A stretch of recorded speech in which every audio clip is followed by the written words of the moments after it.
운전을 하고 가다 보면 목격자를 찾는 현수막을 보게 됩니다.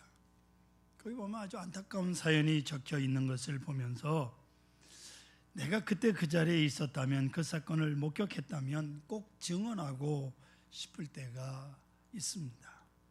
근데 문제는 증인, 사생활 보호의 허점이 나타나고 있기 때문입니다. 검찰의 각종 수사 기록이 공판 과정에서 그대로 노출이 되다 보니까 관련된 증인들의 신변과 사생활 보호의 허점을 드러낸다고 하는 겁니다. 그러다 보니까 증인과 피해자는 보복이 두려워서 진술을 꺼리게 되었다고 합니다. 나는 분명 그 사실을 목격했다라고 당당하게 나서서 증명할 수 없는 그런 시대가 되었습니다. 나는 그 사건을 확실히 보았노라, 이 한마디 얼마나 중요한 일입니까? 엄연한 사실인데도 불구하고 이 세상에는 종종 증인이 없고 증거가 없어집니다. 그래서 아주 없던 일처럼 덮어버려지고 마는 사건이 얼마나 많은지 모릅니다. 어느 하나 똑바로 증거된 일이 없어요. 왜 그렇습니까? 증인이 없어졌고 증거가 없기 때문입니다. 도대체 내가 증인이다 하는 사람이 없어요. 이온즉슨 증언에 따르는 불이익이 너무 크기 때문입니다. 경찰에서 오라가라, 검찰에서 오라가라, 또 상대편에서는 으름장을 놓고 뭐 이래요. 이익이 오느냐 불이익이 오느냐의 문제를 떠나서 사실을 사실대로 목숨을 걸고 말할 수 있어야 되겠는데, 그럴 수 있는 사람들이 다 도망가 버리고 말았습니다. 피해자들마저도 보복이 무서워서 다 숨어버렸습니다. 진실을 은폐하고 있습니다. 이것이 우리가 사는 현실이에요. 사랑하는 성도 여러분, 사실을 사실대로 증언합시다. 이게 진실이에요. 사실이 사실대로 이해되면 이것을 진리라고 합니다. 사실이 사실대로 확증되고 거기에 정의가 있는 겁니다. 우리는 지금 진실도 없고 진리도 없고 정의도 표류하는 그런 세상에 살기 때문에 미래가 안 보입니다. 암담합니다. 진리가 땅에 묻히고 정의가 표류하는데 우리가 어디에 마음을 두고 살겠습니까? 사실과 사실에 대한 믿음, 매우 중요한 것입니다. 이 긴장관계는 매우 중요합니다. 엄연한 사실이지만은 사실을 사실로 내가 믿지 않는다면 역사적 사실이 숨어 있어도 내게는 사실이 아닌 거예요. 여러분 보세요. 내가 무슨 중병에 걸렸다 하더라도 나는 죽을 병에 걸렸다라는 것을 내가 믿지 않거나 모르고 있다면 나는 지금 죽을 병에 죽어가면서도 죽어가는 사람의 의식 상태가 아닌 겁니다. 불신이 문제예요. 병든 이성이 문제입니다. 이 이성이 병들어서 그래요. 사실을 사실대로 받아들이질 않습니다. 자기 나름대로 이성을 굴리고 자기 생각으로 합리적 이해 능력으로 이해가 안 되는 거예요. 사랑하는 성도 여러분, 내가 이해가 되든 안 되든, 내가 목격을 했든 안 했든 사건은 사건이요, 내 마음에 들든 안 들든 사실은 사실대로 있는 겁니다. 내가 그것을 인정하느냐 안 하느냐 그와는 상관이 없어요. 분명히 있는 사실입니다. 그럼에도 불구하고 우리는 종종 자기가 이성의 한계 안에서 만사를 이해하려고 드는, 때로는 긍정도 하고 때로는 부정을 하는 참으로 한심한 일을 하고 있는 거예요. 여러분, 사실을 사실대로 그냥 인정하십시오. 여러분이 아니라고 한다고 그게 사실이 아닌 게 아니에요. 또는 오판이 문제입니다. 판단이 빗나갈 때 사건 자체가 빗나가는 것을 여러분 알아야 돼요. 때로는 자기 집착에서, 자기 경험의 감옥에서 벗어나지 못하는 경우가 있습니다. 내 경험에 그런 일 없다, 들은 바도 없고 본 바도 없다, 그런 거로 없다? 이게 말이 됩니까? 그래서 없는 일입니까? 여러분, 내가 못 가본 세상 없는 것이고 내가 못 본 세상도 없는 것이며 내가 경험하지 않은 것은 없는 것입니까? 그래요? 절대로 그럴 수가 없습니다. 지금 전 세계에 유엔에 가입한 나라가 거의 200여 개국이 됩니다. 나라가요 200개 가까이 돼요. 여러분 얼마나 가보셨습니까? 그럼 없는 거예요, 그 나라가?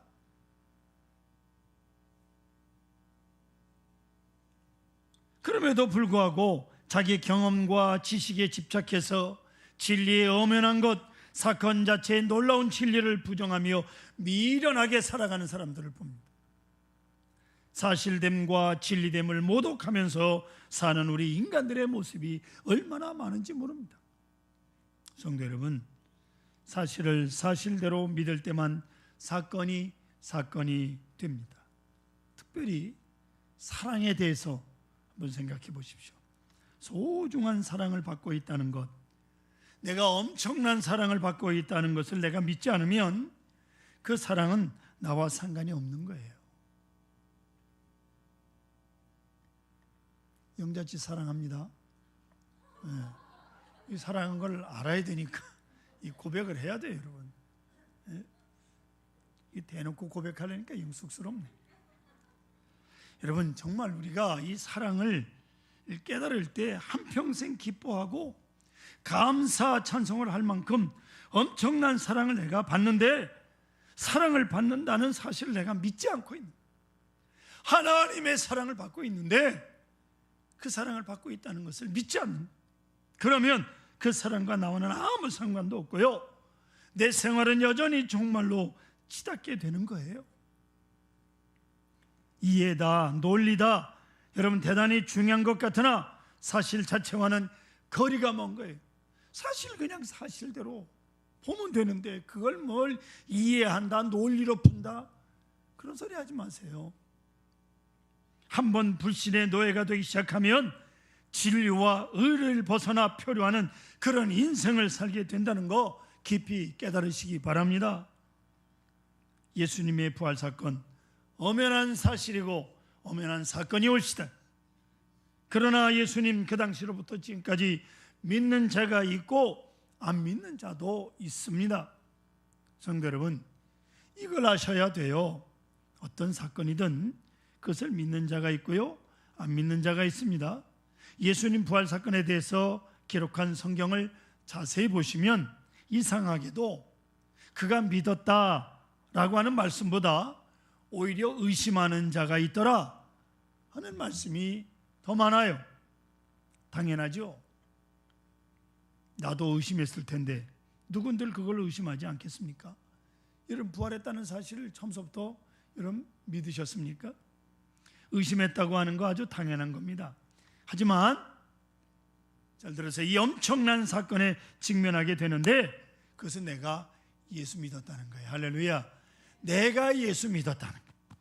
그래서 믿음을 가지게 되면 그 믿음을 가지는 순간 그 부활 생명과 내 생명이 딱 연합해서 나 자신의 부활하는 놀라운 기적을 낳게 되는 겁니다. 아멘. 지난 금요일 날 마포경찰서 경찰관들과 부활절 예배를 항상 미리 드려요. 네, 고난주간인데 미리 드려요. 경찰서장이 이제 한마디 하라 했더니 다른 경찰서장들은 뭐 이렇게 써가지고 와서 읽는데 이 친구는 변호사 출신이거든요. 50이 넘었는데 아직 장가도 안 갔대. 마이크를 잡더니 무슨 뭐 거의 부흥사 수준이야.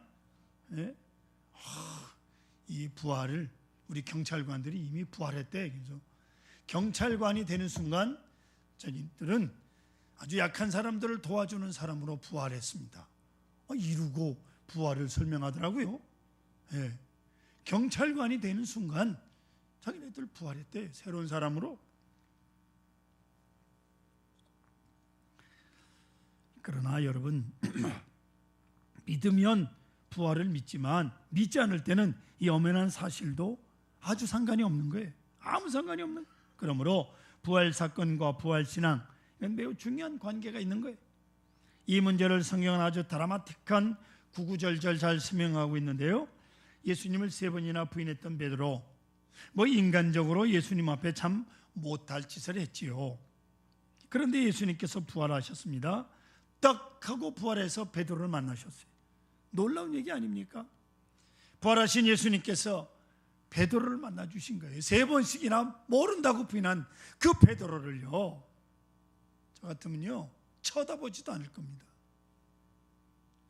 감사 감격, 베드로는 깜짝 놀랍니다. 그러나 이상한 것은, 그래서 그날부터 베드로가 새 사람이 되었다, 열심히 살았다고 성경이 그렇게 말씀하지 않는다는 거예요. 부활하신 예수님을 베드로가 만났음에도 불구하고,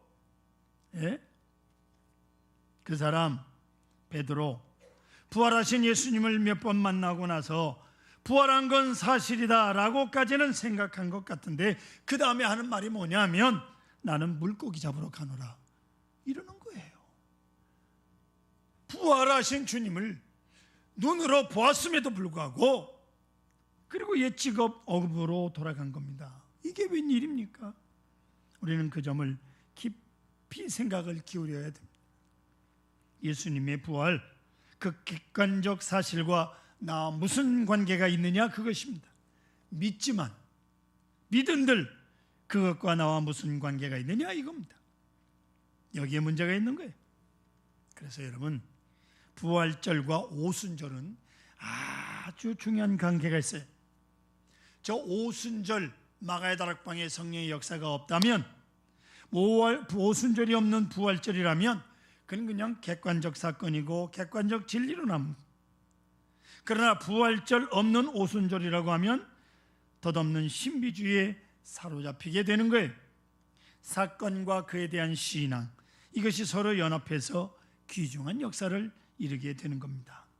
결국 베드로는 오순절에 성령의 충만함을 받음으로 비로소 새 사람이 되는 거예요. 할렐루야. 그렇습니다. 오순절 성령의 충만함을 받기 전까지는 베드로가 그냥 예수님 다시 살아났네, 그걸로 끝나버렸다고요. 그리고 물고기 잡으러 갔어요. 그 전에 그가 물고기 잡으러 갔을 때 예수님이 친히 찾아가셔서 내가 나를 사랑하느냐, 내 양을 먹이라고 하셨어요. 그 다정하신 예수님의 음성을 베드로는 들었습니다. 꾸짖지 아니하시고 사랑으로 용납해 주시는 주님 앞에 감격했습니다마는 그 감격만 가지고는 별도리가 없었어요.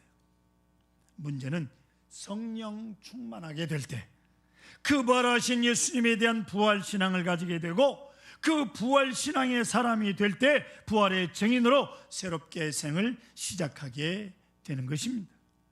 사랑하는 성도 여러분, 이 초대교회 이야기는 두고두고 생각할 문제입니다. 우리 신앙의 고향이 거기에 있기 때문에, 초대교회에 있기 때문에. 이제 초대교회 일로 돌아가 보십시다. 자, 예수님 부활하셨습니다마는 부활하신 예수님을 만난 사람들이 어떻게 되었는가를 한번 보십시오.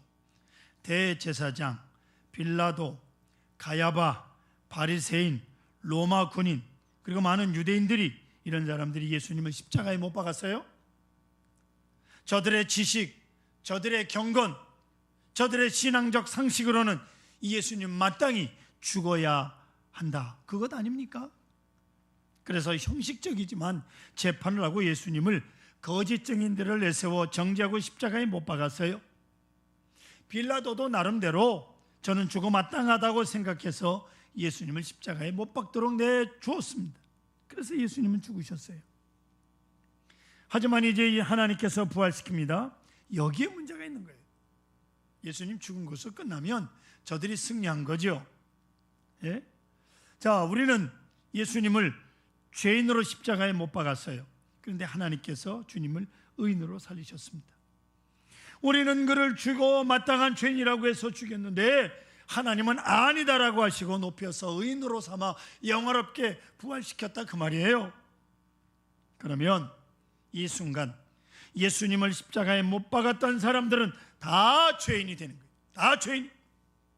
의인을 죽였으니까요. 이제 제자들이 예수 부활, 예수님 부활하셨다 하는데 그 속에는 많은 뜻이 들어 있습니다. 예수님은 죽으셔야 할 뿐이 아닙니다.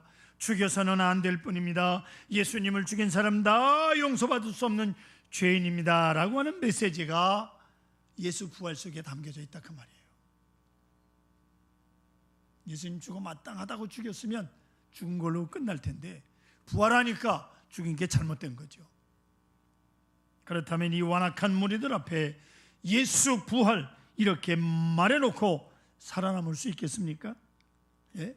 예수를 죽인 사람들은요, 줄줄이 예수님 부활을 증거하는 사람들을 모조리 죽이려고 했던 거예요.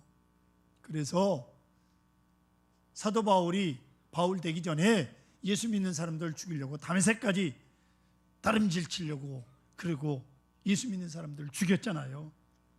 예수님 부활하셨습니다 이 말을 할 때에는 이 한마디로 죽을 각오를 한 거예요.